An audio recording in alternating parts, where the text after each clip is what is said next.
আসসালামু আলাইকুম। বাংলাদেশের সবাই আমি ওইটা কইতেছি যে বর্তমানে আর্মির এত 3 মাস আছে, 3 মাসের ভিতরে আপনারা সরকার বানাইবা, যাও বানাইন, যারেও বানাইন, আপনারা ইসলামী শরিয়া মতো বানাইন।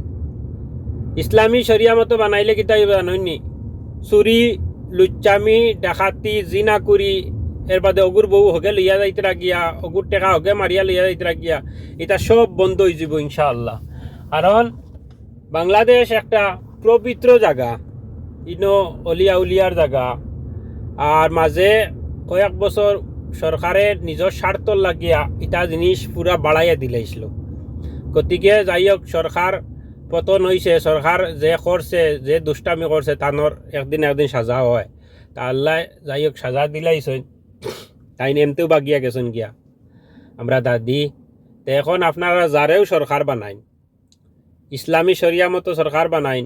ইসলামী শরিয়া মতো বানাইলে কিতা হইব, সব দিক দিয়া ভালো হইব, শান্তিতে দেশও থাকবো। দেখো আফগানিস্তান, খালি কইলা সব দুনিয়ায় কইলা আফগানিস্তান টিকতে পারতো না। এখন তো আফগানিস্তানে যেটা করের আলহামদুলিল্লাহ, তারা ইসলামী মতো চলতরা। এখন যেটা করের মানে 2-3 বছরে বহুত উন্নত হইয়া আসছে, বহুত ডলার উপরে দিকে গিয়া আসছে। তে ওটা আমি কই, আর যারেও সরকার বানাইন ইসলামী রুল মতো সরকার বানাইন। আর আমি ওটা আপনার সারারে কই, আর মিজানুর রহমান আজহারিরে প্রধানমন্ত্রী পদটা দিয়া দিলাই, তে দেখবা জিনিসটা খুব ভালো হইব, আর দেশটা উন্নতি হইব, আর ইসলামী শরিয়া মতো দেশটা চলব। আপনারা মতামত জানাইবা আমার মাত কথা নিয়া, মানে ঠিক আছে না না।